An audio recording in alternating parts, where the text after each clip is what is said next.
Varicose veins కి సరైన చికిత్స కోసం సంప్రదించండి ఎవిస్ హాస్పిటల్. నమస్తే రమగారు. నమస్తే జయ. రమగారు, చందమామ కథ చెప్తారా?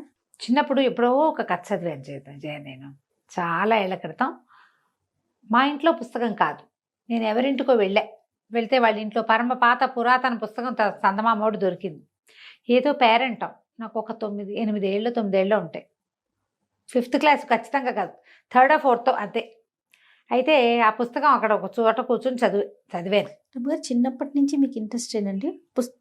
5 ఏళ్ల నుంచి పుస్తకం ఎక్కడ కనిపిస్తే అది ఎక్కడైనా సరే ఎవరిదైనా సరే ప్లీజ్ 5 నిమిషాలు అది ఏ పుస్తకమైనా చదివేసుకుంటారు. చదివేస్తాను. సహజంగా ఆ వయసులో ఆటలు, అల్లరి చేయటం, పాడు చేయటం అవన్నీ ఉన్నాయి. అందులో మాకు ఎక్కడ తగ్గే పని లేదు. అదే పుస్తకం ఒక కథ మీద ఆసక్తి జయ, మా ఇంట్లో అందరికీ ఉంది. అది ఎట్లా వచ్చిందండి మీకు? ఏమో మరి అడగలేదు నేను ఈ ప్రశ్న. 2 ఏళ్ళు 3 ఏళ్ళు అప్పటి నుంచి కథలు చెప్పేవాళ్ళు జయ. అంటే ఇప్పుడు నేను ఒక పిల్లనే అనుకో, ఒక పిల్ల కథ వేరు. ఒక 6-7 వరుసగా పైనుంచి కింద దాకా ఉన్నారనుకో, పెద్ద పిల్లల్ని అనుసరించుకుంటూ చిన్న పిల్లలు ఉంటారు. జనరల్ గా జరుగుతుంది. నువ్వు మీ అక్కయ్యల వెనకాల నీకు తోకపుచ్చుకుని తిరగటం అంతే. ఈ తోకపుచ్చుకు తిరిగేటప్పుడు ఏమవుతుంది, ఈ పై రకాలన్నిటికీ కథలు చెప్పడానికి కూర్చోబెట్టేవాళ్ళు. మధ్యలో మా పాలేళ్ళు కథలు వినడానికి, మా కజిన్స్, మా పెద్దక్కయ్య చెప్పేది, వసంత చెప్పేది, మా నాన్న చెప్పేవారు, ఎవరో ఒకళ్ళు చెప్పేవాళ్ళు. సినిమాకి వెళ్ళొస్తే మా కజిన్ శ్రీకాంత్, వాడిని తలుచుకున్నప్పుడల్లా అదే గుర్తొస్తుంది. లేడు పాపం ఇప్పుడు, మా రంగపిన్ని గారి శ్రీకాంత్. కానీ వాడు ఏదైనా ఈ సినిమా పౌరాణిక సినిమా చూస్తే నర్సక అదేమిటే నాకు అర్థం కాలేదు అని వచ్చేసేవాడు. మా పెద్దక్కయ్య వాడికి భారతం కథ అంతా వివరంగా చెప్పేది. సినిమా అర్థం కావాలి, సినిమా చూసేసేవాళ్ళం. రామారావు కాంతారావు కనపడతారు, స్టోరీ అర్థం కాదు, వాడికి అర్థమయ్యేది కాదు. మా పెద్దక్కయ్య విని నర్సక్క అనేవాళ్ళు. మాకు పెద్దక్కయ్య కానీ అందరికీ నర్సక్కే. వచ్చి నర్సక్క రావే కథ చెప్పవే నర్సక్క అని కూర్చునేవాడు. వాడితో పాటు విని కొన్ని. ఇప్పుడు ఈ పెద్ద పిల్లలందరినీ కూర్చోబెడతారు అన్నాలు పెట్టేటప్పుడు కథలు. సాయంకాలం పెందరాలే పడుకునేవాళ్ళం. కరెంటు తక్కువ, రాత్రిళ్ళు సినిమాల టీవీలో ఏముండేవి. పెద్ద పిల్లలతో పాటు చిన్న పిల్లలు ఆటోమేటిక్గా కథలు వినేవాళ్ళు. నాకు కొంచెం 5వ ఏటకి స్కూల్కి వెళ్ళే నాటికి చదవటం వచ్చు. చదవటం నేర్పించేశారు. స్కూల్కి వెళ్ళే నాటికి స్కూల్కి వెళ్ళి నేర్చుకోవాలి మేము, మాకు ముందే వచ్చు. అదేలే 5 నిండే నాటికి నేను చకచకా వాక్యాలు చదవటం వచ్చేసింది. తెలుగు వచ్చింది బాగా. మరి మా ఇంట్లో ఉన్నారు చాలా మంది ఇలాంటి వాళ్ళే. సో నాన్నగారి నుంచి వచ్చిందంటారు? అక్కయ్య నుంచి నాన్నగారి నుంచి అక్కయ్యలకి వాళ్ళ నుంచి మా అమ్మ నాన్న ఇద్దరికి పుస్తకాలు పిచ్చుంది. మా అక్కయ్యలందరికీ బుక్ రీడింగ్ హ్యాబిట్ ఉంది. మా ఇంట్లో మా పిల్లలు కూడా ఉంది. అందరూ మీకులాగానే చెప్తారా రమ్మగారు? అంటే బుక్ రీడింగ్ వేరు, చెప్పే విధానం వేరు కదా. స్టోరీ ఇప్పుడు నాకు స్టోరీ తెలుసు, కానీ చెప్పే విధానం వేరు ఉంటుంది. మీకులాగానే చెప్పగలుగుతారు అక్కయ్య వాళ్ళు? మా పెద్దక్కయ్య, వసంత మా 5వ అక్కయ్య, వీళ్ళిద్దరూ చాలా బాగా చెప్తారు. మా నాన్న కూడా కథ చాలా బాగా చెప్పే పద్ధతి. ఆయన ఎవరైనా వినేసేలాగా చెప్పగలిగే కథ విధానం. అందుకనే అయి ఉంటుంది, అది వచ్చింది. అది మా నాన్న పోలికలు ఏమి రాలేదని చాలా బెంగగా ఉంటుంది నాకు. ఇంత మంచి క్వాలిటీ ఇది వచ్చింది. నాకు రౌండ్ ఫేస్లు ఇష్టం చేయ. నేను ఎప్పుడు చెప్తా కదా, నిండుగా బుగ్గలు బూరిలో ఉంటే అబ్బాయి పలే బాగున్నారు అనిపిస్తుంది. నాకు సన్న మొహం, నా మొహం నాకు నచ్చదు. అప్పుడు నచ్చేది కాదు, ఇప్పుడు మా నాన్న పోలికి వచ్చిన మా అక్కయ్యలు చూస్తే నాకు కుళ్ళుగా ఉంటుంది, వీళ్ళ రౌండ్ ఫేస్లు అని. సో ఏమి రాలేదనుకుంటా.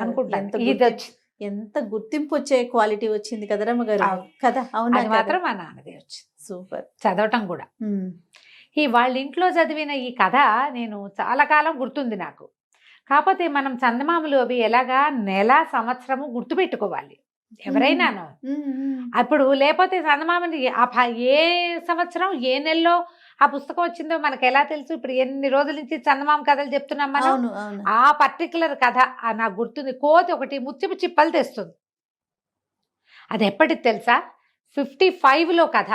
అబ్బా 55లో? నేనే 79లోనో 78లోనో చదివాను.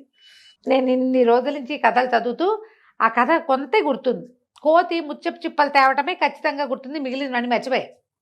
కొన్ని పోతూ ఉంటాయి చూడు, అది ఇప్పుడు మళ్ళీ తగిలింది నాకు అది. ఆ కథ ఒక ఎలా ఉంటుందంటే, బహుశా అదొక సంతోషం కలుగుతుంది అనుకుంటా. పుస్తకాలు పిచ్చి వాళ్ళకి అనుభవంగా ఉంటుంది. ఆ పర్టికులర్ బుక్ మళ్ళీ చదవడానికి వచ్చేసరికి గూస్ బంప్స్ వస్తాయి జయ. అవునా? భలే సంతోషం వస్తుంది. మీకు నేను ఎప్పుడు చెప్పను ఒక విషయం చెప్తాను రమ్మగారు. మీకు నిన్న ఆపోజిట్ కాంబినేషన్ రమ్మగారు. అందరూ బయటికి వెళ్తే నేను కనిపిస్తే రమ్మగారిని అడిగానని చెప్పండి అంటారు, మీరు కనిపిస్తే జయ ఏదని అడుగుతారు కదా. మన కాంబినేషన్ అంతా హిట్. మీకు డెడ్ ఆపోజిట్ నేను రమ్మగారు. బుక్ చదవను. బుక్ అసలు మీరు కూడా అప్పుడప్పుడు కొన్ని బుక్స్ ఇస్తా ఉంటారు కదా, ఏం చదువు, మీరు తిడతారని చెప్పి తీసుకుంటా, అసలు దాని మీదకి మనసే వెళ్ళదు రమ్మగారు. అసలు ఆ థాట్ కూడా రాదు. ఇంట్లో పేపర్ చదవండి అని చెప్పి నేను న్యూస్ ప్రెజెంటర్ని కదా, నువ్వు ఒక న్యూస్ ప్రెజెంటర్వి, జర్నలిస్ట్వి, నువ్వు న్యూస్ చదవకపోతే నీకు ఎట్లా తెలుస్తాయి అని చెప్పి ప్రతిరోజు తిట్లు పడతానే ఉంటే నాకు నాకు అటు ఫోకస్ చేయలేను. మీ పుణ్యవాణి ఎన్ని కథలు వింటున్నానంటే నేను న్యూస్ కూడా చదువుతా జయ. అదే మీరు చెప్పేటప్పుడు నేను ఎంజాయ్ చేస్తాను అనమాట. అంటే బుక్ చదవాలి, బుక్ చదవబట్టే కదా ఇన్ని స్టోరీస్ మీరు చెప్పగలుగుతున్నారు. అవును, అది చాలా హ్యాపీగా మనసులో అనుకుంటాను, ఎంత డెడ్ ఆపోజిట్ కాంబినేషన్ మన ఇద్దరు. నేను న్యూస్ పేపర్ కూడా అంతే శ్రద్ధగా చదువుతాను జయ. న్యూస్ చదువుతాను, ఇంకా చదవటం అంతే, మీ హ్యాబిట్ చదవటం అంతే. అది ఇప్పుడు నాకు ఇంట్రెస్ట్ లేని సబ్జెక్ట్ అనుకో పై వాక్యాలైనా చదువుతా. అందుకని నాకు ఎక్కువ విషయాలు తెలుసు. చాలా నాలెడ్జ్ ఉండటానికి కారణము ఏమిటో నా విజ్డమ్ తెలివితేటలని అనుకోవద్దు. ప్రధానమైంది దానికి సంబంధించిన కొంత విషయాన్నైనా నేను చదువుతాను. చదవటం చాలా మంచి హ్యాబిట్ కదండి. అదే కదా విషయ పరిజ్ఞానం. అదే పరిజ్ఞానం ఎక్కడి నుంచి వస్తుంది? దీనివల్ల చదవటం. నాకు మీలాంటి గెస్ట్లు అందరితో మాట్లాడి నేర్చుకుంటాను నేను. చదవటం తక్కువ. నీకు అవకాశం అవసరం ఏముంది ఇప్పుడు జయ? కానీ అట్లా అది కరెక్ట్ కాదు కదా. కరెక్ట్ కాదంటే ఇప్పుడు వింటావుగా, ఒకే విషయం మీద 5-6 గెస్టుల దగ్గర వింటారు మీరు. యాంకర్లకు ఉండే బెనిఫిట్ అదే. నీకు ఎక్కువ పరిజ్ఞానం ఉంటుంది. నా రకం ఒకటి నీకు తెలుసు, అనంతలక్ష్మి గారి రకం తెలుసు, కల్పవల్లి గారి రకం తెలుసు, సత్యవాణి గారి రకం తెలుసు, మధ్యలో మవా శ్రీనివాస్ గారు కూడా ఏదో ఒక రకం. స్పెషల్ ఇంటర్వ్యూస్ చేసేటప్పుడు మాత్రం కొంచెం నేను హోంవర్క్ చేసుకోవాలి, విషయం తెలుసుకోవాలి కదా. మీరంటే మీరు చెప్తారు, నేను వింటాను. కానీ స్పెషల్ ఇంటర్వ్యూస్ చేసేటప్పుడు మాత్రం కాస్త వాళ్ళ పరిజ్ఞానం అదంతా చూసుకుంటాను ముందు. అదేలే. పూర్వం అంటే ఒక పల్లెటూరులో ఓ భార్య భర్త ఉండేవాళ్ళు. ఏదో చిన్న సామాన్యమైన కుటుంబం. వాళ్ళకు ఒక్క కొడుకు ఉండేవాడు. వాడి పేరు రంగడు. వాడిని ఊళ్ళో అందరూ నిద్రమోహన్ రంగడు అంటారు. అయ్యో, ఈ నిద్రమోహన్ రంగడు ఎప్పుడు నిద్రపోతూ ఉంటాడు. భర్తకి ఇష్టం, ఏ పని చేసేవాడు కాదు, మొద్దుగా ఉండేవాడు. వాళ్ళకి లేక కలిగాడు అబ్బాయి. అయితే ఏమైంది, కొన్నాళ్ళు అట్లాగే ఏదో పిల్లాడు కాస్త పెరిగాడు. కానీ వాళ్ళ నాన్న వాడితో ఏం పని చేయించలేక పోన్లే లేక ఒక్క పిల్లాడు, మనం సంపాదించకపోతామా వాడు తినకపోతాడా అని చాలామందికి ఉంటాయి అలాంటి భావాలు. వదిలేస్తే వాడు అలాగే హాయిగా పడుకుంటూ ఉంటాం. వాళ్ళ అమ్మ లేవరా అన్నం దిద్దుగానంటే లేచి కాసేపు అటు ఇటు తిరిగి అబ్బా మళ్ళీ బతకంగా ఉందని కాళ్ళు చాపుకు పడుకుని ఇంతే. కొన్నాళ్ళకి తండ్రి గతించాడు. వాళ్ళు చేసుకుంటున్న చిన్న వ్యాపారం కూడా పోయింది. వ్యాపారం చేసేవాళ్ళు లేకపోతే పోకేమవుతుంది, ఏదో కొట్టుండేది, కూర్చునే వాళ్ళు లేకపోయింది. ఆవిడ కూర్చునేది కానీ ఆవిడకి అనుభవం లేదు, మెల్లిగా పోయింది. ఆవిడ ఒకటి ఆ కొట్లో ఉన్నవి, తర్వాత ఇంట్లో ఉన్నవి అమ్మి పిల్లాడికి అన్నం పెట్టి తను తినేది. కొన్నాళ్ళకి అన్నీ అయిపోయినాయి. ఇహో ఇల్లు మిగిలింది. ఏం చేయాలో తెలీదు. సరే ఇవిడ ఏం చేసింది, పాపం బతుకు తెరువు కోసం ఏదో బయట పనికి వెళ్ళేది. వాళ్ళింట్లో వీళ్ళింట్లో ధాన్యం బాగు చేయటానికి, మినువులు విసరటానికి, పై పని సహాయాలకి, విస్తళ్ళు కుట్టేందుకు, భోజనాలప్పుడు సహాయం, వంట సహాయం, ఇన్నిటికీ వెళ్ళి ఏదో తెచ్చేది. వీళ్ళ నిద్రపోతున్న కొడుకుని లేపి అన్నం పెట్టేది. వాడు తిని మళ్ళీ పడుకునేవాడు. వాడు ఏనాడు పని చేద్దామన్న ఊహ కూడా చేయలే. కూర్చుని ఉంటాడు, నిద్రే కాదు, ఖాళీగా ఉంటే కూర్చుని ఉంటాడు రికామిగా. వాడేం పని చేయడు, బద్దకిష్టం అంతే. అయితే ఏమైంది, కొద్ది రోజులు గడిచాక ఆవిడ ఒక శెట్టి గారింటికి పని సాయానికి వెళ్ళేది. శెట్టి గారు చైనా వెళ్తున్నాడు. ఈ చైనా గోల ఏమిటి, వ్యాపారానికి. అప్పట్లో ఏం చేసేవాళ్ళు, నౌకా వ్యాపారాలు చేసి, నౌకాయానం చేసి వ్యాపార సామాన్లు ఇక్కడి నుంచి మోసుకుపోయి అక్కడ అమ్మి, అక్కడి నుంచి మోసుకొచ్చి ఇక్కడ అమ్ముకునేవాళ్ళు. వెళ్తూ ఉంటే ఈవిడ ఏం చేసింది, అప్పుడో పావలా దాచిపెట్టి 5 కాసులు వెండి కాసులు దాచి ఒరే నాయన శెట్టి గారు వ్యాపారానికి చైనా వెళ్తున్నట్ట, ఏదైనా వస్తువు తెచ్చిపెట్టమనరా, అది పెట్టుకుని ఇక్కడ వ్యాపారం చేసుకుందువు, కానీ నువ్వు కూర్చుని చేస్తావు, బయటికి వెళ్ళి తిరిగి పని చేయగలిగే వాడివి కాదు నువ్వు, వెళ్ళరా నాయన శెట్టి గారితో మాట్లాడరా అని ఏటాగొట్టా కొడుకుని పంపించింది. వీడు ఆవలించుకుంటూ లేచి ఏటాగొట్టా 2 ముద్దలు నోట్లో వేసుకుని మెల్లిగా 5 కాసులు పుచ్చుకుని శెట్టి గారిని చూడబోయాడు. ఇవాళ అమ్మేమో ఇంట్లో పని సాయం వస్తుంది, పూర్వాశ్రమంలో వాళ్ళ నాయన ఉండగా ఆయన ఏదైనా వస్తువు తెస్తే పిల్లాడి తండ్రి రంగడి తండ్రి అమ్మి పెట్టేవాడు. దాంతో శెట్టి గారు ఏమిట్రా రంగా ఇట వచ్చావు రారా అని పిలిచాడు. పిలిస్తే మీరు వ్యాపారానికి చైనా దేశం వెళ్ళిపోతున్నట్టు కదా, ఇగో అండి 5 కాసులు ఉంచండి, నాకు ఏదైనా సరుకు తెచ్చిపెట్టండి అమ్ముకోవటానికి. అప్పటి పద్ధతి ఏంటంటే ఒక వ్యాపారస్తుడు నిజంగా మనుషులు ఎంత సహాయకారులుగా ఉండేవాళ్ళు జయ. మన ముందు తరాల్లో ఇలాంటి వాళ్ళు ఉన్నారని మనం తెలుసుకుని తీరాలి. ఒక పెద్ద వ్యాపారస్తుడు పడవేసుకుని వెళ్తూ ఉంటే అంత ప్రయాణం చేయగలిగే సత్తా లేని చిన్న చిన్న వ్యాపారస్తులంతా డబ్బిచ్చి ఓ 1000 రూపాయలు ఓ 500 ఇచ్చి ఓ 25 ఎక్స్ట్రా ఇచ్చి ఏమిటి ప్లేస్ కొనడానికి, పడవలో ప్లేస్ కోసం, ఎక్కువ కాదు ప్రయాణానికి. మనం ప్రయాణం చేసి వెళ్ళాలంటే చాలా అవుతుంది, మన కోసం ఓ చిన్న కార్నర్ ఖాళీగా ఉంచడం పర్వాలేదు, దానికి రెంట్ ఇచ్చి అయ్యా ఏదైనా మంచి సరుకు తెచ్చిపెట్టండి అంటే ఈ వెళ్ళిన వాళ్ళు తమ సరుకుతో పాటు తమలాంటిదే సరుకు కానీ లేదా వాళ్ళు అడిగింది కానీ లేదా ఇంకేదైనా చిన్న రకంది కానీ నాణ్యం చూసి కొనుక్కొచ్చేవాళ్ళు జయ. వ్యాపారస్తులు ఒకళ్ళకొకళ్ళు సహాయం చేసుకునేవాళ్ళు. ఇట్లా జరిగేది. ఇది ఎప్పుడో చీనా దేశానికి పడవ ప్రయాణపు గాథల్లో ఉందండి, ఇటీవల ఎవరు లేరని ఎవరైనా అంటారేమో, అలా అనడానికి కూడా వీల్లేదు. 50 ఏళ్ల క్రితపు కథల్లో కూడా నేను సంఘటనలు మా ఇంట్లో వాళ్ళు చెప్పినవి కూడా నాకు తెలుసు. అట్లా గూడూరు తాతగారు, మా లచ్చు తాత వీళ్ళందరూ కథలు చెప్పేవాళ్ళు కదా. ఆ దాంట్లో వ్యాపారస్తుల ఇళ్లలో ఒకడు నాశనం అయిపోతే మిగిలిన వాళ్ళంతా తలా ఒక 10 రూపాయలు వేసి మళ్ళీ వాడికి పెట్టుబడి ఇస్తారట. ఆంధ్ర వైశ్యులలో ఇలాంటి పద్ధతి ఉన్నది. 50 years బ్యాక్ ఖచ్చితంగా ఉంది జయ. అద్భుతమైన విషయం కదండి. వాళ్ళు వ్యాపారస్తుల్లో ఎవ్వడు ఒకడు కింద ఉండడు. కింద చిన్న వ్యాపారస్తు చిన్నే ఉంటాడు, కానీ వాడికి పెట్టుబడి లేకుండా వాడు అడుగు తినే పరిస్థితి మాత్రం వాళ్ళు రానివ్వరు. ప్రతి వ్యాపారస్తుడికి ఈ పైనున్న డబ్బులు, అప్పులకి ఇచ్చిన డబ్బులు కాకుండా భూగర్భంలో డబ్బులు ఉంచుకునే విధానం కూడా ఆంధ్ర వైశ్యులలో ఉన్నదని కథలుండేవి. మొత్తం కుదేలైపోయినా, సర్వనాశనం దుంపనాశనం అయిపోయినా వాళ్ళ ఇంటి కింద భూమిలో ఖచ్చితంగా డబ్బులు ఉంటాయి. అట్లా దాచేవాళ్ళు.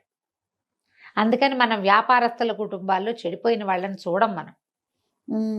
ఆ కాలపు కట్టుబడమ్మా అదంతా. అంతే కదండి. అంతే. ఇప్పుడు మనలో మనం ఒక గుంపు, ఇందులో పెద్దవాడు ఉంటాడు, చిన్నవాడు ఉంటాడు. చిన్నవాడిది చిన్న బతుకు, బతకడానికి ప్రతివాడికి అవకాశం కావాలనే విధానం ఎంత గొప్పది చూడు. మరి అది చాలా అవసరం కదా. మన వాళ్ళలో ఎవడైనా అక్కడ పైకి వస్తే ఏడ్చి, ఎవడా పోతే నసలు పీడపోయింది అనుకోని ఏం విధానం అది. పక్షులు జంతువులు చేయవట్లా, మనుషులు కూడా చేసేవాళ్ళు కాదు. ఇప్పుడు ఎందుకో ఇలాంటి దౌర్భాగ్యపు సమాజం వచ్చింది, దిక్మాల సమాజంలో ఉన్నాం మనం. అవునండి, కలికాలం అంతే. ఇప్పుడు మనకు ముందు 50 ఏళ్ళు 100 ఏళ్ల క్రితం కలికాలం లేదు, అప్పటికి ఉన్నాం, కానీ దగ్గరికి వెళ్ళిపోయింది. అయితే ఏమైంది, 5 కాసులు 5 కాసులతోటి ఏమొస్తుంది, సరే పాపం వాడిని కాదంటే ఎందుకు, ఏదో వ్యాపారం చేసుకుంటాడని ఆ 5 కాసులు ఆయన జేబులో వేసుకున్నాడు. సరే లేరా నాయన. చైనా ప్రయాణం అయింది. 3 నెలలు గడిచాయి. చైనా ప్రయాణం అంతా అయిపోయి ఆయన బోళ్ళంతా సరుకు కొనుక్కున్నాడు. అన్నీ కొనుక్కున్నాక తిరిగి బయలుదేరారు. బయలుదేరిన తర్వాత దాదాపుగా ఒక 100 మైళ్ళు 150 మైళ్ళు సముద్రయానం చేసేసాక ఆయన గుర్తొచ్చింది, అయ్యో బాబోయ్ రంగడికి మాట ఇచ్చాను, 5 కాసులు ఇచ్చాడు వాడు, ఏమి తీసుకురాలేదు, పడవలు వెనక్కి తిప్పండి. అప్పట్లో ఇంత నిబద్ధత ఉండేది, వెనక్కి తిప్పాలి పడవ, నా పడవ వెనక్కి తిప్పాల్సిందంటే ఈ ఆయనదే పడవ. మిగిలిన వాళ్ళంతా గోల్బెట్టారు, అయ్యా ఇంత దూరం ప్రయాణం చేసి వచ్చాం చచ్చి చెడి, మళ్ళీ ఇంత దూరము వెళ్ళాలా, మళ్ళీ రావాలి వెళ్ళాలి రావాలి, ఒక 150 తోటి పోదు, వచ్చిన 150 వృధా, వెనక్కి 150 వృధా, మళ్ళీ 150 వృధా, అంతే. ఎంత ప్రయాణం అయిపోయింది. అంటే ఈయన ఏమన్నాడు, అది కాదు వాడు పాపం పేదవాడు, 5 కాసులు ఇచ్చాడు, ఏదైనా తెచ్చిపెట్టమని. వాడి పేరుతో ఒక్క సంచి లేదే ఈ పడవలో, వాడిచ్చిన 5 కాసులు మాత్రం చిల్లరగా నాకు ఉపయోగపడ్డాయి కదా. ఆయన కాదన్నాడు. మిగిలిన వ్యాపారస్తుల్లో తలా ఒక మాట అన్నారు. వాళ్ళంతా ఏమన్నారు, వద్దండి 5 కాసులతో ఏమొచ్చాయని చెప్పండి వస్తువు, ఓ పని చేద్దాం, మేము ఉన్నాం కదా 15 మంది ఉన్నాం, తలా ఒక 5 బంగారు కాసులు ఇస్తాం పిల్లాడికి, వాడేదో బతుకుతాడు అక్కడే. 15 మంది 15 5 అంటే ఎన్నైనాయి, బోల్డ్ అయిపోయింది కదా. సరే ఈ కాసులు మేము ఇస్తాము, మీరేం ఆలోచించబాకండి, పదండి అంటే ఇక ఆయన అన్యమనస్కంగానే, ఆయనకి ఇష్టం లేదు అట్లా చేయటం, కానీ ఇంకో దారి లేక సరే ప్రయాణాన్ని నడిపించారు. నడిపిస్తే ఏమైంది, కొంచెం ముందుకెళ్ళి ఎక్కడో ఓ చోట లంగరేశారు. లంగరేస్తే వీళ్ళు లంగరేసిన చోటకి వీళ్ళు అమ్మకాల వాళ్ళు, తిళ్ళ వాళ్ళు చాలామంది వస్తారు. వీళ్ళు అక్కడి నుంచి తెచ్చుకున్న సరుకంతా తినడానికి కాదు, అవన్నీ బేళ్ళు కట్టి పక్కన పెడతారు. ఎక్కడ లంగరేశారో అక్కడే ఆహారాన్ని, వస్తువుల్ని కొనుక్కుంటారు, అవసరమైన వాటిని. ఒక కోతుల వాడు 3 కోతులను తీసుకొచ్చారు. కోతులు అడిచి ఏదో సంపాదించుకుంటారు పావలా పరక. ఆ డెక్క మీద కూర్చుని వీళ్ళంతా చూస్తుంటే 3 కోతుల్లో ఒకటి ముసీలి కోతి, అది ఇలా కూర్చున్నట్టే ఉంది, అసలు కదలిక లేదు, నిద్రగా మాగన్నుగా ఉంది. మిగిలిన 2 కోతులు ఎగిరినాయి, దూకినాయి, గెంతినాయి, ఎంత అల్లరి చేసినాయో, ఎంత ఆడినాయో. అందరూ నవ్వుతున్నారు, సరదాగా వాడికి పావలా బేడా ఇస్తున్నారు. ఇస్తుంటే ఈయనకి ఏమనిపించింది, పాపం రంగడికి వీళ్ళంతా తల ఒక 5 కాసులు ఇలాగే ఇస్తారు, నీకోసం కొనుక్కొచ్చాను రాని వీటిలలో ఒక కోతిని ఇస్తే సరిపోదు వాడికి అని అనుకుని, ఎరా అబ్బి ఓ కోతిని అమ్ముతావా అంటే అమ్ముతానన్నాడు. ఎంతకు అమ్ముతావు? 5 కాసులు, 5 కాసులకి అమ్ముతానన్నాడు. సరే, ఆ యంగ్గా ఎగురుతున్న కోతుల్లో ఒకదాన్ని ఇవ్వమంటే వాడు నేను సుతరాము ఇవ్వనన్నాడు. ఈ ముసలి కోతిని ఇస్తాను తీసుకోండి, ఇది నేను 5 కాసులకే కొన్నా, పావలా సంపాదించాల, కొన్న దగ్గర నుంచి ఇది నిద్రమొహందే, నాకు పడదు బాబు, వాటితోటైతే నేను సంపాదించుకుంటా, ఈ కోతిని ఉంచుకుని నాకు ప్రయోజనం లేదు, ఈ జతలో ఒకదాన్ని తీసిస్తే రెండోది దిగులు పడుతుంది, అదో బాధ, మీకు ఉపయోగం ఉండదు, నాకు ఉపయోగం ఉండదు, ఈ పెద్ద కోతిని తీసుకోండి అంటే ఆయనకి బాధగా ఉంది. కానీ పోన్లే, నిద్రమోహం రంగడికి నిద్రమోహం కోతి అనుకొని ఆ 5 కాసులు వాడి చేతిలో పెట్టి, వెండి కాసులు, ఆ కోతిని తీసుకొచ్చారు. ఆ కోతి పడవలోకి వచ్చి కూర్చుంది, ఓ మూలకు వచ్చింది జోగుతూ. దాన్ని కట్టేయాల్సిన పని కూడా లేదు, వేళకి ఏదైనా పడేస్తే తింటుంది, ఓ పండో కాయో నోరు గట్టిగా మూసుకుని ఓ మూలకు చుట్టుంది, కట్టేలా. అదేం మామూలుగా కోతులు పడవలోకి వెళ్తే ఎగిరి దూకి పీకి లాగి గందరగోళం చేసేస్తాయి, పడవ ఇట్లా అన్నప్పుడల్లా దానికి టెన్షన్ వస్తుంది. దీనికి టెన్షన్ లేదు, పాడు లేదు, కూర్చున్నట్టే. ఎక్కడికో పోయింది పడవ. వెళ్ళగా ఏమైంది, ఒక కొత్త దీవిలోకి దిగారు వీళ్ళు, అది ముత్యాల దీవి. ఆ ముత్యాల దీవిలో ఈ ముత్యాలు దొరుకుతాయట, ఆయిస్టర్స్ దొరుకుతాయి. ఈ పడవలో ఉన్న వ్యాపారస్తుల పని వాళ్ళంతా అయ్యగారు ముత్యాలు తెస్తామని దూకుతున్నారు. వీళ్ళందరూ మాట్లాడుతుంటే ఆ నిద్రమోహంగా ఉన్న కోతి కళ్ళు తెరిచి చూసేసరికి దాని చుట్టుపక్కల చూడగానే ఒక ఉత్సాహం వచ్చేసింది, పరిగెత్తుకుంటూ వెళ్ళి సముద్రంలో దూకేసింది. అది ఈ నిర్ఘాంతపాయుడు వ్యాపారస్ అయ్యో కోతి దిందుపదేగా కూర్చున్నట్టే అది పరిగెత్తేసిందే అనుకున్నాడు. 1/2 గంట తర్వాత ఇట్లా పట్టుకుని 10 ముత్యపు చిప్పలు తీసుకొచ్చేసింది అది పైకి, సముద్రంలో నుంచి తీసుకొచ్చి ఒక చోట పెట్టింది. మళ్ళీ రయ్యమని పరిగెత్తుకుంటూ వెళ్ళి ఇంకో దూకింది, మళ్ళీ తెచ్చింది. ఈ ముత్యపు చిప్పల్ని తెస్తే ఓపెన్ చేసుకుని వ్యాపారస్తులు కొంటారు వాటిని. ఇక కోతి వీళ్ళ అందులో నుంచి వచ్చే లోపల అది ఎన్నిసార్లు దూకిందో, ఎన్నిసార్లు తెచ్చిందో దాని దుంపదేగా ఇన్ని పట్టుకొచ్చేసింది. ఆశ్చర్యపోయారు. హుసిని అంటున్నప్పుడు ఇప్పుడు అది ఒకటి పేరు మీద కొనబడింది, అది ఏది తెస్తే అవన్నీ వాడివి. అంత న్యాయంగా ఉండేవాళ్ళు జయ. సూపర్ కదండి కథ. అసలు వినటానికి నాకు అప్పుడే ఈ కథ అంత నచ్చటానికి కారణం ఏంటంటే దీంట్లో ఉన్న ఒక అండర్ కరెంట్ ఏంటంటే, కోతి తెచ్చినవి అది పైన తెచ్చిపెట్టింది, దాని యజమాని ఎవడూ లేడు అక్కడ, ఎందుకు అందరూ తీసుకోవాలా, అది కదా పాయింట్. అంతేగా, వాడి కోతి అంటే ఇవన్నీ వాడివే. అప్పుడు అందరూ చూస్తే అందరికి తలా ఒక 2, 4, 6 దొరికితే దీనికి 40, 50 దొరికినాయి కోతికి. అది అవన్నీ పెట్టుకుని ఒక చోట కూర్చుంది, మళ్ళీ మాట్లాడకుండా ఏదో పండిస్తే 2, 3 పళ్ళు ఇస్తే తిన్నది, అవిట దగ్గరికి జరిపి కుప్పలాగా జరిపి వాటి పక్కన పడుకుని నిద్రపోయింది.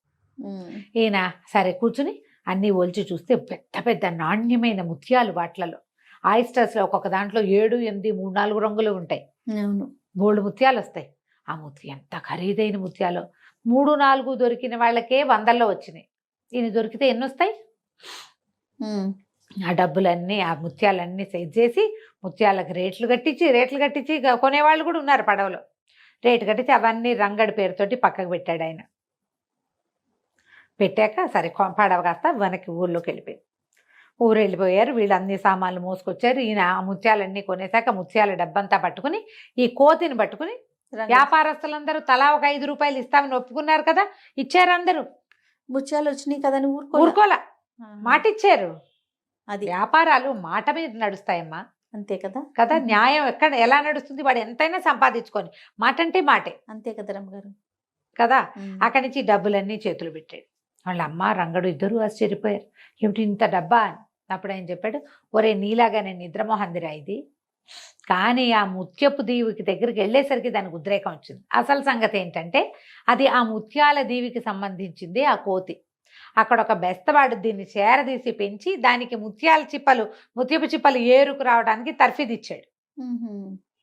క్రమంగా ఎప్పుడో ఆ ముసలివాడు చనిపోయేసరికి ఈ కోతులు ఆడించే వాళ్ళు ఎవరో పట్టుకుని తీసుకుపోయారు.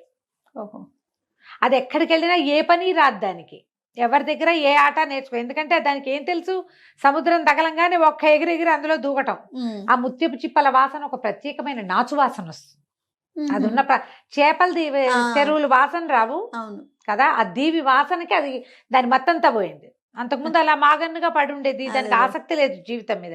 ఎప్పుడైతే తన ఓన్ ప్లేస్కి వచ్చిందో దాని శక్తి అది చూపించేసింది అనమాట. అది ఈ రంగడి పాలపడింది. ఎప్పుడైతే ఈ కోతి తన చేతికి వచ్చిందో అది ఇట్లా మాగన్నుగా ఉండి ఇంత పని చేసిందని తెలిసి ఇంత డబ్బు ఒకేసారి వ్యాపారానికి పెట్టుబడి వచ్చేసరికి రంగడికి ఉత్సాహం వచ్చింది, నిద్రమోహం పోయింది. చక్కగా ఇల్లు కట్టుకున్నాడు ఆ కోతిని పెట్టుకుని. తర్వాత ఎన్నిసార్లు వాడు ఆ ద్వీపం మీదకి వెళ్ళాడు. వెరీ సూపర్ గా ముత్యాల చిప్పలు బ్రహ్మాండమైన ముత్యాల వ్యాపారస్తుడుగా స్థిరపడిపోయాడు. కథ కంచికి మనం ఇంటికి. అద్భుతమైన కథ అండి, చిన్న కథ కానీ ఎంత కరెంట్ ఉందో చూడు అందులో. అతను లాభపడ్డాడు అనే విషయం పక్కన పెడితే వ్యాపారస్తులు చూడండి ఎంత యూనియన్ గా ఉండి కరెక్ట్ గా కదా. ఇప్పుడు కూడా అది ఆ యూనిటీ ఉందంటావా జయ సమాజంలో? ఉందని అనుకోవాలి రమ్మగారు, పూర్తిగా పోయిందని అనుకోటానికి లేదేమో. అంటే అప్పుడున్నంత లేకపోయినా ఎంతో కొంత అయితే ఉందేమో అనిపిస్తా ఉంటుంది. మరి చూడాలి, ఇంకా ఉండాలని కోరుకుందాం మనం, అంతే కదా. నమస్తే రమ్మ. నమస్తే జయ.